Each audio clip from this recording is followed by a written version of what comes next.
আসসালামু আলাইকুম ভাইয়া, আমি সালমান হায়দার কাজ করছি চকবাজারে আন্ডারডগ কোম্পানিগুলো নিয়ে। এবং সেই কোম্পানির মধ্যে নতুন একটা আইটেম হচ্ছে এই ডগি। দেখতে পারেন এখানে মোট 40 পিস মাল আছে এবং মালটার সাইজ মোটামুটি বড়। এটা হচ্ছে চামচ আর কি, 2 পদের চামচ। বাচ্চাদের কাছে এগুলো খুবই আকর্ষণীয়। এটা এখানে পুরোপুরি আছে 40 পিস। খুচরা গায়ের রেট হচ্ছে 20 টাকা।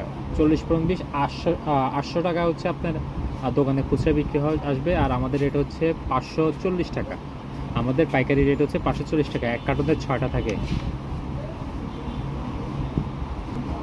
সেক্ষেত্রে 1 পিস 13 টাকা 50 পয়সা কেনা পড়ছে, আর 20 টাকা খুচরো বিক্রি। আপনারা 450 টাকার মতো বিক্রি করে ফেলতে পারবেন। সরি, 650 এমন একটা রেটে বিক্রি করে ফেলতে পারবেন। দোকানদারা 800 টাকা করে বিক্রি আসবে। মাত্র 40 পিস মাল বিক্রি করলে 800 টাকা তার খুচরো বিক্রি আসতেছে। আর আপনারা বাজারে স্লাইম তো দেখছেন ভাই, এই মালটা হচ্ছে মুদি দোকান থেকে শুরু করে ফার্মেসি এমনকি লাইব্রেরি সব জায়গায় এই মালটার গ্রহণযোগ্যতা আছে। এটা হচ্ছে স্লাইম, একদম হচ্ছে আপনার ক্লের সিস্টেম। এখানে আছে 12টা পিস। তবে ক্লের চেয়ে এটা সাইজ অনেক বড় এবং ওজন স্লাইম। এটা রেট পড়বে 90 টাকা 12 পিস। 90 টাকা 12 পিস।